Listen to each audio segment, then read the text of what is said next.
जम्मू कश्मीर के लोगों के लिए बागवानी और मधुमक्खी पालन आमदनी का प्रमुख जरिया है। यही वजह है कि सरकार इन क्षेत्रों में आगे बढ़ाने का काम कर रही है। इसी क्रम में अनंतनाग जिले में सरकार की होलिस्टिक एग्रीकल्चर डेवलपमेंट प्रोग्राम जैसी योजनाओं ने किसानों की आमदनी बढ़ाने और खास तौर पर शहद उत्पादन को बढ़ावा देने में बड़ी भूमिका निभाई है।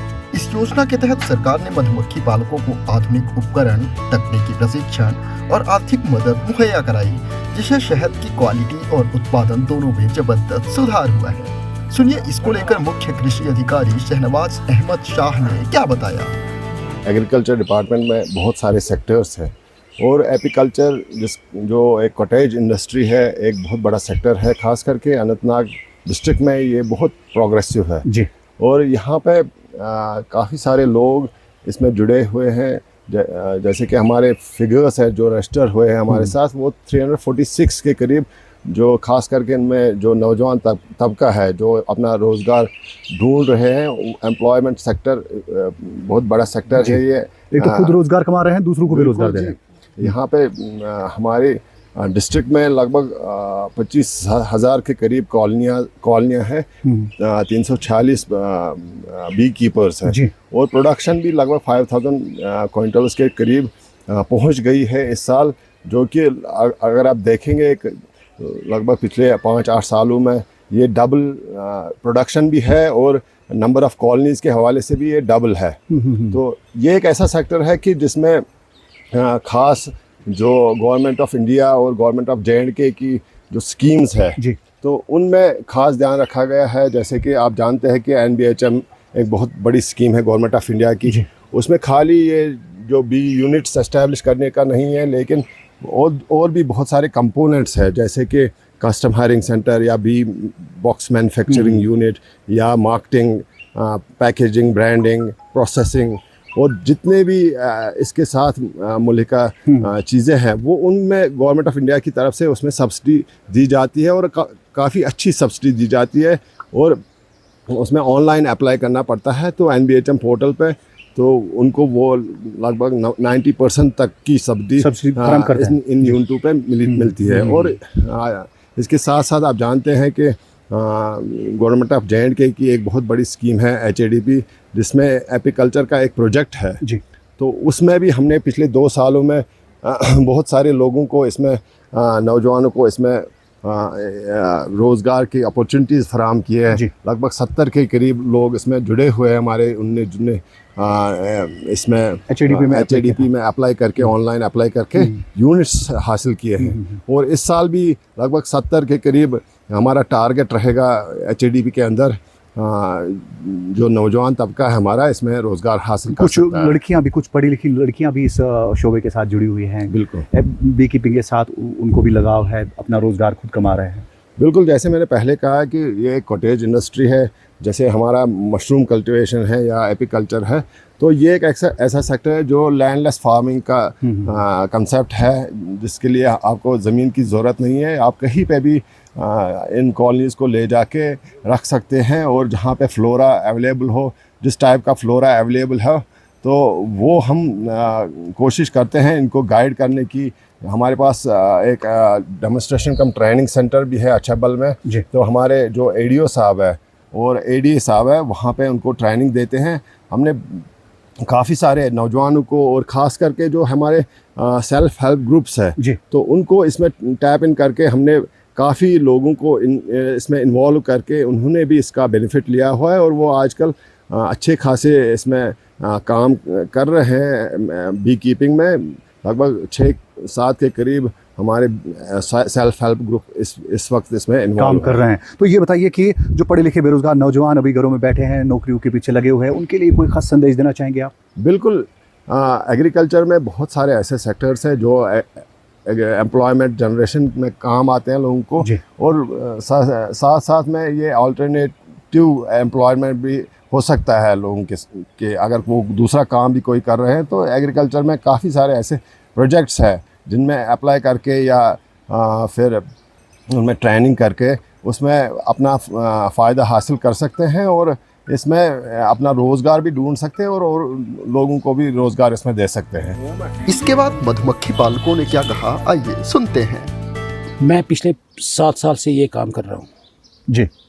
और मुझे एपीकल्चर वालों ने और एग्रीकल्चर वालों ने दोनों डिपार्टमेंट ने मुझे बहुत सारा मदद किया। ये लोग पहले कुछ सब्सिडी में बक्से दे रहे थे, आज यूनिट दे रहे हैं जी। 35 वाले बक्से 28,000 में दे रहे हैं, मतलब 800 के हिसाब से, जबकि सिर्फ खाली बक्से की रेट 800 रुपये है। ये मक्खियाँ समेत हमें दे रहे हैं, भरपूर मदद हमें इनसे मिल रही है।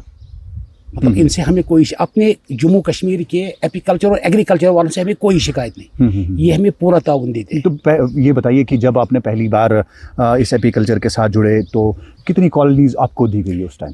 मेरे पास वक्त 20 कॉलोनियाँ थी जी। तो फिर अगले साल इन लोगों ने 20 दे दी और मुझे खुद अपनी 20 बन गई जी। तो सेट से मैंने कारोबार शुरू किया और राजस्थान जाना शुरू कर दिया। ठीक, तो फिर उसके बाद आपके पास जो है अभी कितनी कॉलोनियाँ?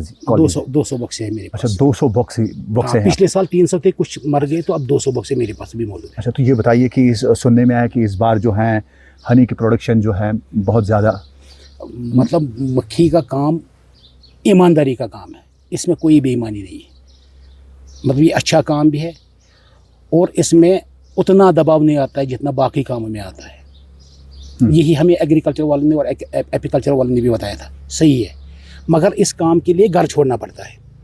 कोई बोलेगा कि उसने बताएंगे कि घर में बैठ के किसी को नहीं मिल जाए, घर छोड़ दो, मतलब ऊपर वाला पैसा भेजता ही भेजता है किसी न किसी तरह। मतलब बहुत अच्छा काम है, मगर घर छोड़ना पड़ता है। घर छोड़ना पड़ता है। हाँ, घर छोड़ना पड़ता है। तो ये बताइए कि इस बार जो है, इस साल जो है, कितनी प्रोडक्शन हमें अच्छी मिली इस बार जी। मतलब ये मैंने पहले ही बताया था ना कि मुझे अपने डिपार्टमेंट से, कोई कश्मीर वाले डिपार्टमेंट से मुझे शिकायत नहीं है। मेरी 3 बेटियां हैं, बीवी है और एक बेटा है। हम सब नवंबर में एग्ज़ाम देते हैं, फिर मेरे साथ आते हैं राजस्थान, वहाँ मदद करते हैं। सब उन्हें सीखा है। यानी कि आपकी जो जितनी फैमिली है सभी इसी के साथ मुंसलिक है? एक से बढ़कर एक है काम करने वाले। अच्छा। तो हम खुद शहद निकालते हैं, हर एक काम खुद करते हैं, हमें दूसरे बंदे की ज़रूरत नहीं पड़ती है। मगर हमें प्रॉब्लम की है मतलब गवर्नमेंट ऑफ दिल्ली वालों ने जी। क्योंकि हमने एहतजाज किया था फार्मरों ने, ताकि हमारा रेट मत गिराओ राजस्थान में, मतलब हाँ राजस्थान में। दिल्ली में भी हमने हड़ताल किया उसके बारे में, मगर गवर्नमेंट ने, वहाँ की गवर्नमेंट ने कोई तवज्जो नहीं दी। हमारी गवर्नमेंट क्या कर सकती, कश्मीर वाले क्या कर सकते हैं? तो क्या वक्तन फवक्तन एपीकल्चर वाले, एग्रीकल्चर वाले यहाँ पे आ जाते हैं आपको? हाँ, मेरे ख्याल से हर महीने में एक चक्कर हर एक पार्टी का लग जाता है। यहाँ पूछते भी है, अगर किसी को कोई चीज़ ज़रूरत है मिल जाएगा। तो यहाँ हमें कोई शिकायत नहीं है, अपनी डिपार्टमेंट से हमें कोई शिकायत नहीं है, हमें सिर्फ दिल्ली से शिकायत है। क्योंकि अगर वहाँ हमारे फूड वाले, हमारे एग्रीकल्चर वाले मदद करें, जो कंपनी वो नकली वाला शहद बनाती है, सर्फ का शहद बनाते हैं, अगर वो एक बार बंद हो जाए, चाइना से जो आता है, हाँ जो चाइना से आता है, तो गारंटी के साथ 80% बेरोजगारी हिंदुस्तान में ख़त्म हो जाएगी। क्योंकि हर एक बंदा शहद का काम करना शुरू कर देगा। मेन चीज़ है, हमें फैक्ट्री वाले गिरा देते हैं जी। तो आप अभी कितने खुश है कि आपके सभी सदस्य जो हैं इसी काम में जुड़े हुए हैं और ख़ुद अपना रोज़गार कमाते हैं? आपके बच्चे हैं वो भी इसी के ऊपर निर्भर है, पढ़ाई इसी पे, खर्चा सब कुछ इसी पे हो रहा है। चलता भी आराम से, अल्हम्दुलिल्लाह, अच्छी तरह खाते पीते हैं, कोई टेंशन, अच्छी तरह पैसे भी खर्च करते हैं। जिस तरह एक हाई फाई आदमी पैसे खर्च करता है, हम भी उसी काम नहीं है, मगर मेहनत पूरी फैमिली करती है। पूरी फैमिली करती है। तो ये बताइए कि जो पढ़े लिखे बेरोजगार नौजवान हैं, क्या संदेश देना चाहेंगे आप उनको? मतलब मेरे ख्याल से उनको नौकरियों के पीछे नहीं लगना चाहिए। हर एक, मतलब एक ही रेस के पीछे जी, मतलब एक ही जगह उनको घूमना नहीं चाहिए। हर एक को अपना अपना तरीका। अगर मेरे साथ कोई बंदा आएगा, अगर हमें एक बार दिल्ली वाले मतलब डिपार्टमेंट मदद करे ना सुरख बंद करने में, मैं इस अनंतनाग वाले में कम से कम 100 बंदों को अपने साथ काम पे लगा दूंगा। जो एक साल सिखा दूंगा, दूसरे साल से अपने डब्बों के मालिक खुद हो जाएंगे। मगर हमें प्रॉब्लम आगे कौन कर दे? अपने फूड वाले करते, जो कंपनी वालों को उनका सुर बंद नहीं करते। काश एक बार वो हो जाए। बेरोजगारी खुद गवर्नमेंट भी बोलती है बेरोजगारी हम दूर करेंगे। तो गवर्नमेंट से मुझे रिक्वेस्ट है और इल्तिजा है, मेहरबानी करके वो इन कंपनियों का सुर बंद करा दे, ताकि हमारा शहद ईमानदारी से निकले और हम ईमानदारी से भेजें और हमें ईमानदारी से पैसे मिले। उससे हमारी बेरोजगारी और जो हमारे अड़ोस पड़ोस में बेरोजगारी वो भी दूर हो सकती है। मैं आंग मिट्टीपुरा में रहने वाला हूँ जी।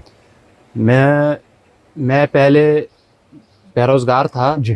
तो मैं पहले बेरोज़गार था, उधर उधर भटक रहा था। तब HDP के थ्रू मुझे स्कीमें कुछ मालूम हुई, जिसमें मैंने फिर वो फार्म जी अप्लाई किया है। जी अप्लाई किया है जी। जिसमें मुझे 2023 में 35 कॉलोनियाँ मिली। 2023 में 35 कॉलोनी मिली, जिसमें तो फिर आपने स्टार्ट किया इस बिजनेस को। हाँ सर। ठीक। हाँ तो सर। फिर अभी कितनी कॉलोनीज आपके पास है? सर यही 60-70 तक होंगी। अच्छा 60-70 तक आपके पास ये कॉलोनीज हाँ, है। सर। तो ये बताइए कि क्या वक्तन फवक्तन मुलाजमीन आपको गाइड करने आते हैं? जिस प्रकार की गाइड आपको चाहिए आपको गाइड करने आते हैं? हाँ सर, आते हैं। डिपार्टमेंट के लोग अक्सर आते हैं सर, 2-3 दिन के बाद आते हैं। अच्छा। सिखाते हैं ऐसा करना है, ऐसा करना है। अभी आप कितने खुश है कि आपने अपना रोजगार आप खुद कमा रहे हैं? सर अभी मैं बहुत खुश हूँ। मैं इस पे अपना घर भी चला रहा हूँ, अपने जो खर्चे हैं वो भी निकाल रहा हूँ। सर मैं बहुत खुश हूँ इस काम से, डिपार्टमेंट के लोगों से जिन्होंने मुझे स्कीम दी, इनके बारे में जानकारी दी। हाँ तो अभी आप खुद रोजगार कमा रहे हो, क्या दूसरों को भी रोजगार आप दे रहे हैं? हाँ, मैं तमाम बहन भाइयों को ये गुजारिश करना चाहता हूँ कि वो भी HDP के थ्रू जब उधर जाए, मैं उनकी स्कीम्स का भरपूर फ़ायदा उठाए सर। तो आप अभी खुश हैं? हाँ सर, खुद रोजगार कमा रहे हाँ हैं सर। तो ये बताइए कि डिपार्टमेंट की तरफ से और क्या क्या प्रोवाइड किया जा रहा है आपको? क्या क्या मिल रहा है आपको? कॉलोनीज और कुछ मिल रहा है उसके बगैर? कुछ इक्विपमेंट्स वगैरह? हाँ सर, मिल रहे हैं। अगर ये वीडियो आपको पसंद आया है तो इसे लाइक ज़रूर करें। अगर चैनल अभी तक सब्सक्राइब नहीं किया है तो कर लें और नोटिफिकेशन पाने के लिए बेल आइकन भी दबा दें।